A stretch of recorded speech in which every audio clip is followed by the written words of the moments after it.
Picture this. You're in the middle of nowhere, at the base of a massive, intimidating mountain.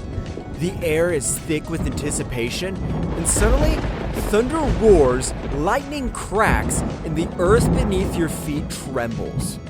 You're with a crowd of people, all standing frozen in awe, because you know something big is about to happen. This isn't the opening scene of an epic fantasy movie. It's straight out of the Bible.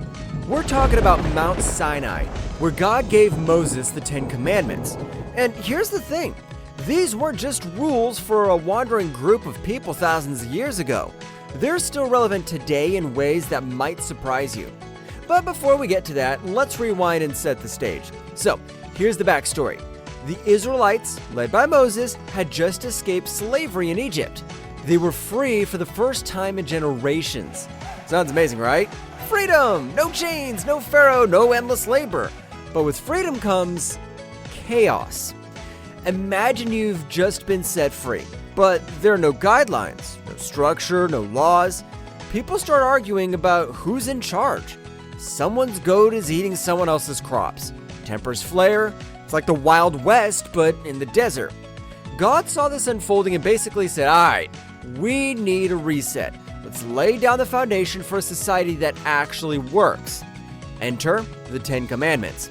Now, Moses didn't just stroll up the mountain to pick up a set of pre-engraved tablets like he was running an errand. He was up there for 40 days and 40 nights. And that's over a month of waiting for divine instructions.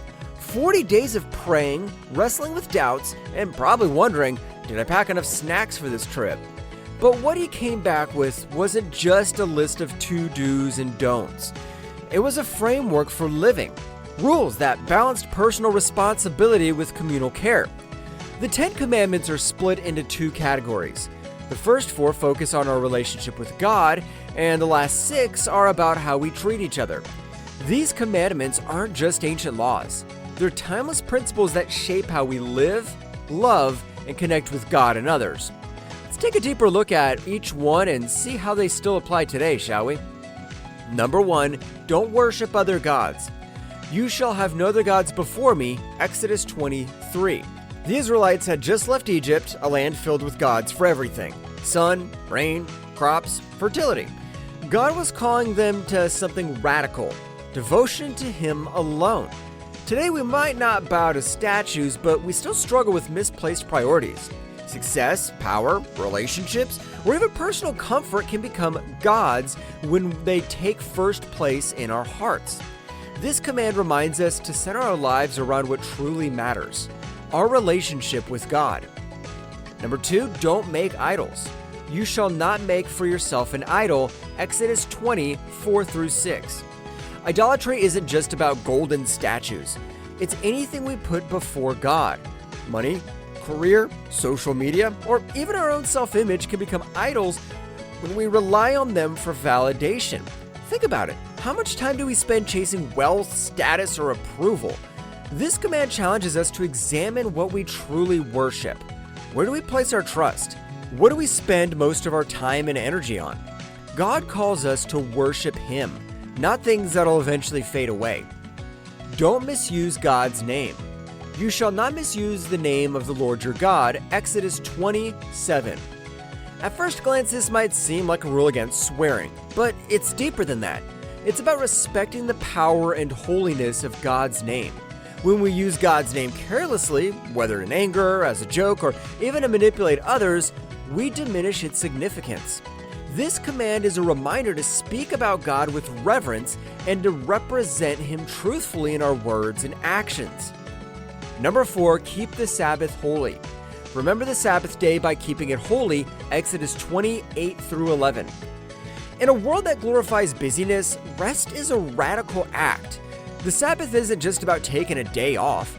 It's about intentionally setting aside time to reconnect with God, family, and our own well-being.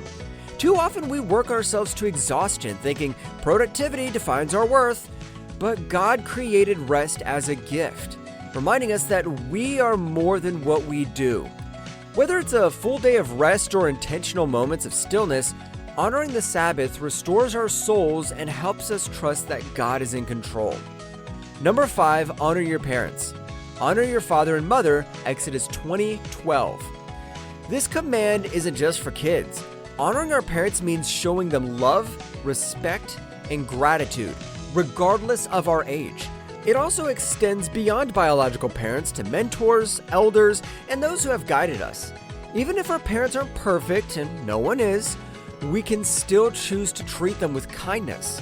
Honoring them doesn't mean agreeing with everything they do, but it does mean recognizing their role in our lives and, when possible, maintaining a relationship of love and respect.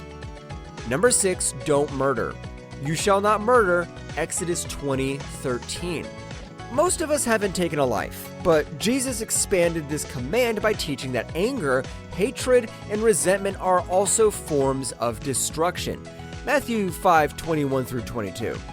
When we hold on to bitterness, we kill relationships, peace, and love in our hearts. This command calls us not only to avoid physical harm, but also to foster a culture of life, one where we treat others with dignity and work toward reconciliation rather than division. Number 7, don't commit adultery. You shall not commit adultery, Exodus 20:14. Faithfulness in relationships is crucial, not just in marriage, but in all aspects of life. Adultery isn't just a betrayal of a spouse. It's a betrayal of trust, love, and commitment. In today's culture where instant gratification and temptation are everywhere, this command reminds us that deep, meaningful relationships are built on integrity. Faithfulness requires more than just avoiding physical betrayal.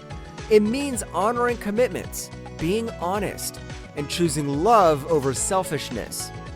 Number 8, don't steal. You shall not steal, Exodus 20:15. Stealing isn't just about taking physical objects, it's also about dishonesty, cutting corners, or taking advantage of others. Cheating on a test, lying on a job application, or using someone else's work without credit all fall under this principle. At its core, this command is about respecting what belongs to others and living with integrity. When we build a culture of fairness and generosity, we create trust in our communities. Number 9, don't lie. You shall not give false testimony, Exodus 20:16. Honesty is the foundation of strong relationships, yet we live in a world where deception's often normalized. White lies, exaggerations, or twisting the truth to protect ourselves can seem small, but they erode trust over time. This command challenges us to be people of truth, not just in what we say, but in how we live. Being honest, even when it's hard, strengthens our character and our connections with others. Number 10, don't covet. You shall not covet your neighbor's house, wife, or possessions. Exodus 20:17. In an age of social media, comparison is easier than ever. We see someone else's success, happiness, or possessions, and wonder why our own life doesn't measure up. Coveting isn't just about wanting what others have. It's about discontentment. When we constantly focus on what we lack, we miss the blessings right in front of us. This command teaches us gratitude. Instead of longing for someone else's life, we are called to appreciate our own and trust that God provides exactly what we need. A blueprint for a meaningful life. The 10 Commandments aren't about restriction. They're about freedom.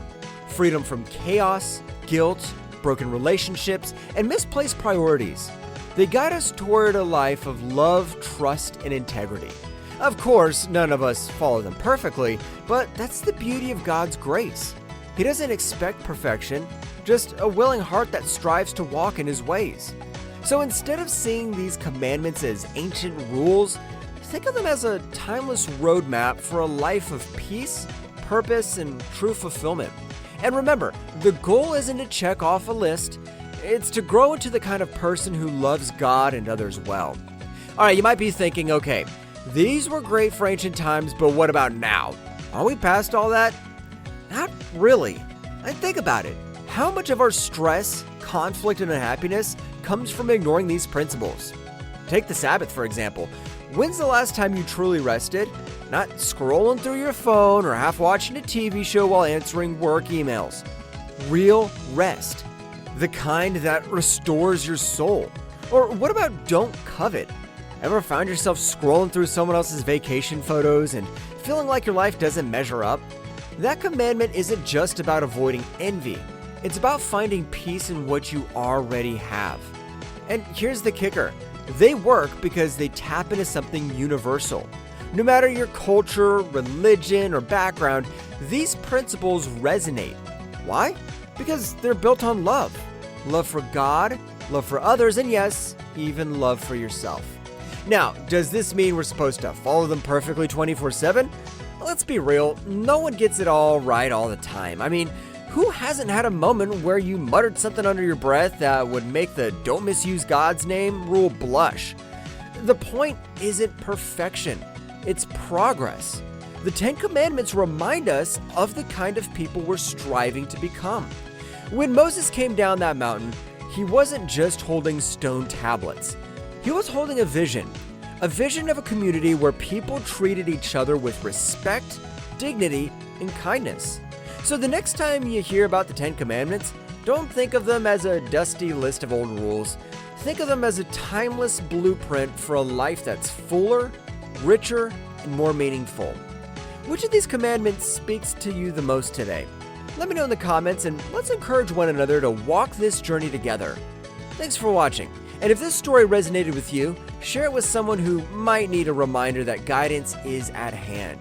Until next time, take care and keep walking in faith.